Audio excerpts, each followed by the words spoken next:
আসি পরবর্তী খবরে এবং এবার একটু অন্য খবরে নজর রাখবো। ভোটের হাওয়া না বুঝে মিষ্টির হাওয়া। পূর্ব বর্ধমানে সবুজ গেরুয়া রসগোল্লা রাজনীতি। বিধানসভা নির্বাচনের ফল ঘোষণার আগেই বর্ধমান শহরে এখন রাজনীতিতে ঢুকে পড়েছে মিষ্টির হাঁড়িতেও।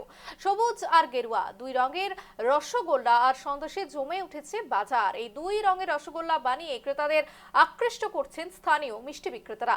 তবে মিষ্টি কিনতে গিয়ে অনেকেই এখন ভাবছেন, খাচ্ছি রসগোল্লা নাকি ভোটের রেজাল্ট আন্দাজ করছি। একেবারে গণতন্ত্রের উৎসব এবং সেই উৎসব, বাঙালির উৎসব মানেই কিন্তু মিষ্টি, এবং সেই মিষ্টিতেও কিন্তু দেখা গেল রাজনৈতিক রং সবুজ গেরুয়া মিলেমিশে একাকার। এবং একেবারে হাওয়া কোন দিকে যাচ্ছে সেটা বলা এখনো সম্ভব নয়, তার জন্য আর কয়েক ঘন্টা অপেক্ষা করতে হবে। কিন্তু একেবারে বর্ধমানের বুকে যে মিষ্টির দোকান রয়েছে সেখানে কিন্তু রসগোল্লার রাজনীতি এবং সবুজ গেরুয়া দুই রঙেরই কিন্তু রসগোল্লা রাখা হয়েছে। এবং অন্যদিকে সন্দেশের যে আমরা বিষয়টি যদি বলি, সন্দেশ মিষ্টি, সেক্ষেত্রেও কিন্তু ঘাস ফুল, পদ্ম ফুল সমস্ত কিছুর প্রতীক কিন্তু রাখা হয়েছে। এবং একেবারে ক্রেতাদের আকর্ষিত করার জন্য বা আকর্ষণ করার জন্য বলাই যায় যে ব্যবসায়ীর একেবারে অভিনব উদ্যোগ। এবং অনেকেই মিষ্টি কিনছেন, নিয়ে যাচ্ছেন বাড়িতে, এবং একেবারে অনেকজন ভাবছেনও যে রসগোল্লা খাচ্ছি নাকি ভোটের রেজাল্ট আন্দাজ করছি।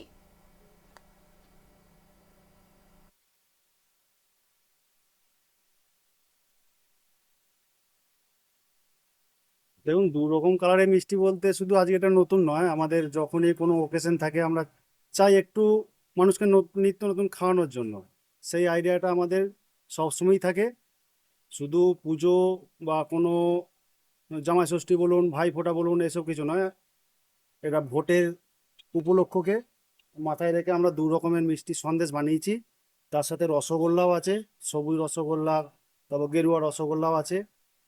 এবার সন্দেশটা ভালোই বিক্রি আছে, দু রকমই সন্দেশ করা হয়েছে। আর কাল থেকে আমাদের রসগোল্লাটাও দেওয়া হয়েছে, রসগোল্লা অর্ডারও আছে দু পক্ষেরই। আর আগামীকাল যেহেতু 4 তারিখ ভোট গণনা আছে, আশা করি ভালো মিষ্টি বিক্রি।